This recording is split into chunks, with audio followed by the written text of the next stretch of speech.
मेरा कोई क्वेश्चन नहीं था सर, कुछ भी नहीं बोलना चाहता था मैं यहाँ पे। श्री राधे, पता है मैं बहुत बड़ा पापी हूँ, मुझे नहीं पता मैं यहाँ पे किस तरह आया हूँ। श्री राधे की कृपा रही जिससे आया हूँ, मेरा कोई पर्सन नहीं। पर आपने आज एक पर्सन उठाया मेरे मन में राधे। आपने बोला है कि मात्र मोह को भी त्यागना पड़ेगा भक्ति मार्ग पे चलने के लिए, मात्र मोह को त्यागना पड़ेगा। देखो बच्चा, मोह त्याग करके भगवत भाव रखना चाहिए। माँ में मेरे श्री भगवान है, उनके भाव करके उनकी पूरी भगवत भाव से सेवा करो। मोह में बच्चा बहुत बड़ा दोष है। देखो आज तुम मोह से माँ को प्यार कर रहे हो, कई ऐसे बच्चे हैं जो मोह का मतलब समझते हो, अज्ञान। उस अज्ञान से अपने माता पिता का त्याग भी कर रहे हैं, माता पिता के ऊपर हाथ भी उठा रहे हैं, माता पिता को कटु वचन भी कह रहे हैं, उस अज्ञान के कारण। टोटल अज्ञान को मोह कहते हैं। तो हम कहते हैं मोह न करके भगवत भाव करो। भगवत भाव, मेरी माँ में भगवान, मेरे पिता में भगवान, मेरे भाई में भगवान, समाज में भगवान। अगर हम इस भाव से चलेंगे तो कभी हम परास्त नहीं होंगे, कभी हम अपमान नहीं करेंगे, कभी हम मेरे भगवान अगर मेरे साथ कटु व्यवहार करे तो हम उससे सहेंगे ना, सहेंगे ना।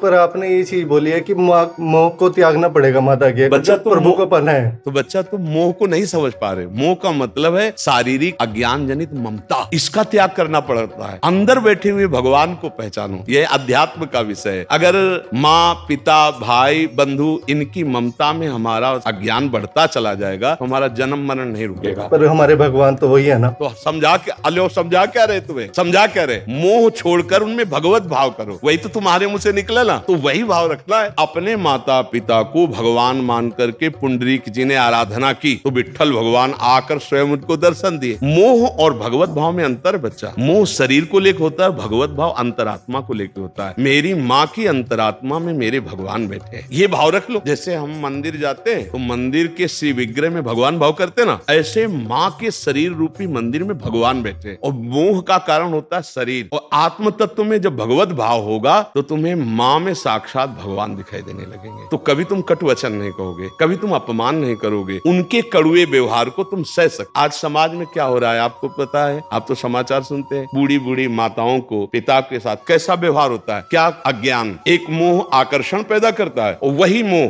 जब स्वार्थ में बाधा पड़ती है तो माँ अपने बच्चे के साथ, बच्चा अपने माँ के साथ, परिवार के संबंधों को देखो ना, छिन्न भिन्न कर देता है वो अज्ञान। और अगर भगवत भाव रहा तो सह जाता। नहीं नहीं यार, मेरे भगवान है, अगर मुझे रोज गाली दे तो भी मैं इनकी सेवा करूंगा, इनका त्याग नहीं। माता पिता के त्याग की बात शब्द नहीं कही गई, मोह का त्याग। मोह माने अज्ञान का त्याग, उनमें भगवत भाव रखना उत्तम बात है ना। हम प्रेम कर रहे हैं और बढ़ा के प्रेम करें कि मेरे भगवान, जैसे बताया ना, आप भी वही बोले, वो निषेध नहीं है। मोह कर्म अज्ञान की धरा में जीना ये अध्यात्म नहीं सिखाता। मोह ममता को त्याग करके समता और भगवत भाव लाना जीवन मुक्त अवस्था का है। देखो भगवान जब अवतरित हुए तो प्रातः काल उठ के रघुनाथा मात पिता गुरु नामे माथा, भगवान उनके चरणों में प्रणाम करते थे। पिता के वचन 14 वर्ष का वनवास तो वैसे ही पालन की आज्ञा, भगवत भाव। पिता रो रहे हैं, देखो मोह नहीं है, पिता रो रहे हैं कि तुम्हारे जाते मेरे प्राण निकल जाएंगे, भगवान इस बात को नहीं सुना, इसे कहते मोह त्याग। और भाव कितना है कि उनकी आज्ञा पर 14 वर्ष के लिए वनवास जा रहे हैं, लेकिन मोह किंचन मात्र नहीं है, क्योंकि वो कह रहे हैं बेटा अगर ये बात तूने मानी तो मेरे प्राण निकल जाएंगे, रघुनाथ तुम्हारे बिना मैं नहीं जीवित रह सकता। तो मोह होता तो रुक जाते ना, नहीं पिताजी आपको ये वचन नहीं मानूंगा, पर आपको कष्ट नहीं होने दूंगा, मैं नहीं जाऊंगा। अगर मोह होगा तो आप ऐसा कर देंगे, लेकिन भगवान ने क्या कहा,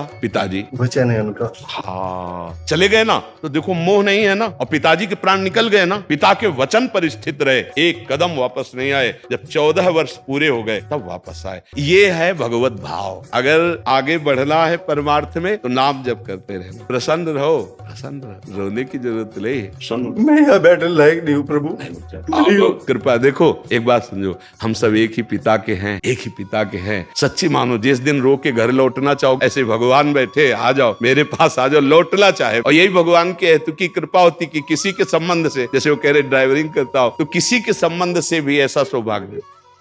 बिल्कुल महाराज जी दंडवत प्रणाम। महाराज जी आपने प्रवचनों में कई बार इसकी चर्चा की है कि भगवान अपने आप से अपने आप में ही लीला करते हैं।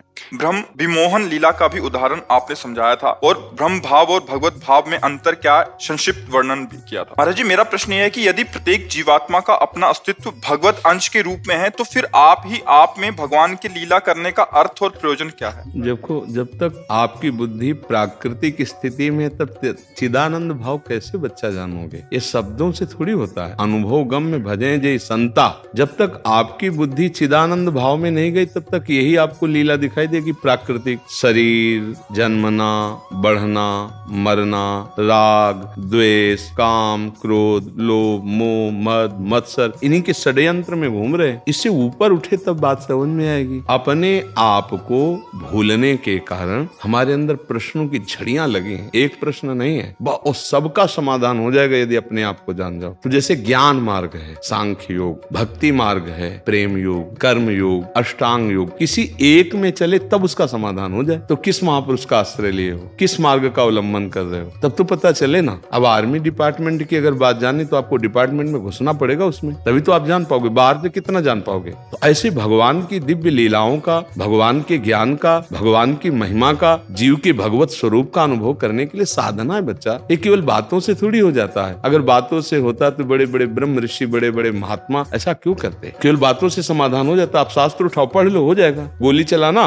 उसकी प्रक्रिया सर्च करो गूगल में, और भला आप निशाने पे मार के दिखाओ। जब तक किसी के नीचे आप काम नहीं करोगे तब तक परफेक्ट निशानेबाज नहीं बनोगे। ऐसे ही आप परफेक्ट भगवत तत्व के ज्ञाता तब तक नहीं बनोगे जब तक किसी महापुरुष का अवलंबन नहीं लिया। किसका आश्रय लिए हो? केवल बुद्धि का। और बुद्धि कितना जानती है वो आपको भी नहीं जानती है। आप अपने को जानते हो क्या बच्चा? ईमानदारी से बताओ, अपने को जानते हो तुम? थ्योरी के रूप में जानते हैं, पर हलवा बनाने का ज्ञान रखते लेकिन कभी बना के खाया नहीं, तो उससे बच्चा मतलब क्या रहा? फिर थ्योरिकल ज्ञान तो बहुत हो रहा है, बहुत प्रवचन हो रहे, बहुत बातें हो रही, बड़ी फर्राटेदार हो रही, लेकिन जरा काम वेदना को सह के दिखाओ। क्रोध पर विजय प्राप्त करो, लोभ पर विजय प्राप्त करो, मद पर विजय प्राप्त करो, तब तो जान पाओगे कि तुम क्या हो। केवल बातें तो फर्राटेदार शास्त्र की कंठस्थ करके बोली जाती, पढ़े लिखे लोग हैं, समझ रहे हो? तो हमें लगता है कि नाम जपना शुरू करो और अंदर से गुरु तत्व भगवान का आश्रय लो। जैसे ज्ञान मार्ग में ना, तो इसे मानी हुई संख्या कहते हैं। मानी हुई संख्या से सवाल हल हो जाएगा। भक्ति मार्ग में इसे ही सत्य मानते हैं। अपना विस्मरण हो जाना और आराध्य देव के स्मरण में तन्मय हो जाना, ये भक्ति है। सब कुछ विस्मरण हो जाना,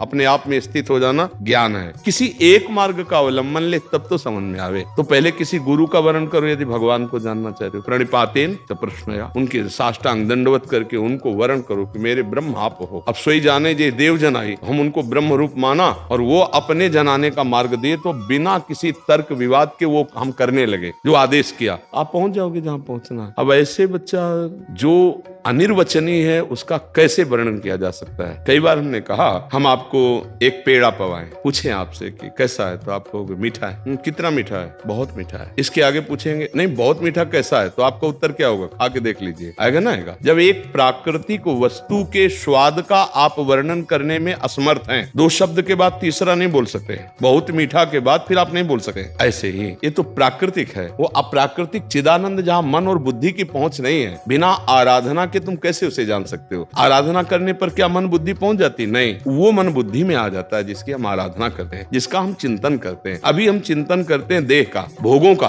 तुम्हारे सामने वो परमात्मा देह और भोग के रूप में दिखाई दे रहा है। हम उसे परमात्मा रूप से कब चाहा, कब चिंतन किया, कब जिज्ञासा बढ़ी, कब व्याकुलता बढ़ी, कब रोए? हम तो भोगों के लिए रो रहे हैं। तो वही मायाधीश अपने को भोगों में प्रस्तुत किए हैं। अपने आप से अपने आप में फंसा हुआ, अपने आप से अपने आप को मुक्त होना, इसके लिए साधना करो तब जान पाओगे। आ रही समझ में बच्चा कुछ? बिना महर्षि, ये जैसे आप कह रहे हैं कि अनुभव, जैसे आप महापुरुषों ने अनुभव किया है इस चीज का, महर्षि क्या हमारी इतनी मान्यताएं दृढ़ हो चुकी हैं, हम उसी मान्यताओं में के आंकलन में इन सब जो आप चर्चाएं करते हैं देखो, जो शब्द का उसे समझो। जब किसी महापुरुष के पास हम जाते हैं, कुछ जानने जाते हैं, तो हमारी पहले उस पर श्रद्धा होती है, उसके वचनों पर विश्वास होता है, उसकी आज्ञा का पालन करते हैं। तो हमारी जो भ्रमात्मक मान्यताएं हैं, जब हम मार्ग में चलेंगे तो अपने आप नष्ट हो जाएंगी, क्योंकि उनकी सत्ता नहीं है। अब चलो ना, हम कह रहे हैं आपसे, आप नाम जप कीजिए, आप सत आचरण कीजिए, आप बुरे आचरणों को, बुरे भोजन को, बुरे संग को त्यागिए। अब आप ये बात ना माने तो आप जहां हैं वहीं खड़े रहेंगे, वही प्रश्न बनते रहेंगे, चाहे हजारों जगह कर आओ। तो अलग अलग मती, अलग अलग उत्तर मिलेंगे, लेकिन आपके अंदर कोई विश्राम स्थिति नहीं आएगी। और कोई प्रश्न ना करो, राधा राधा राधा राधा,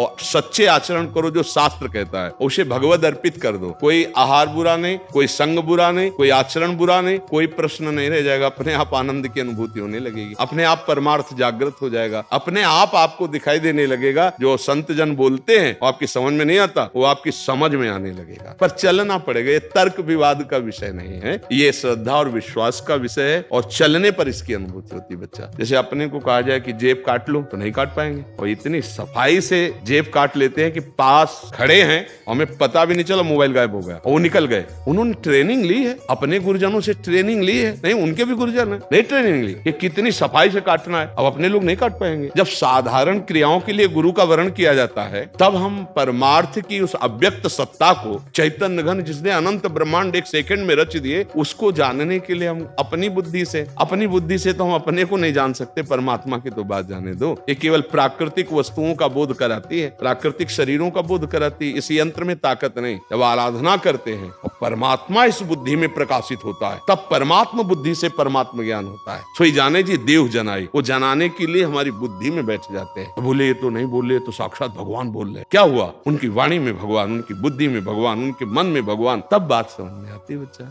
जी।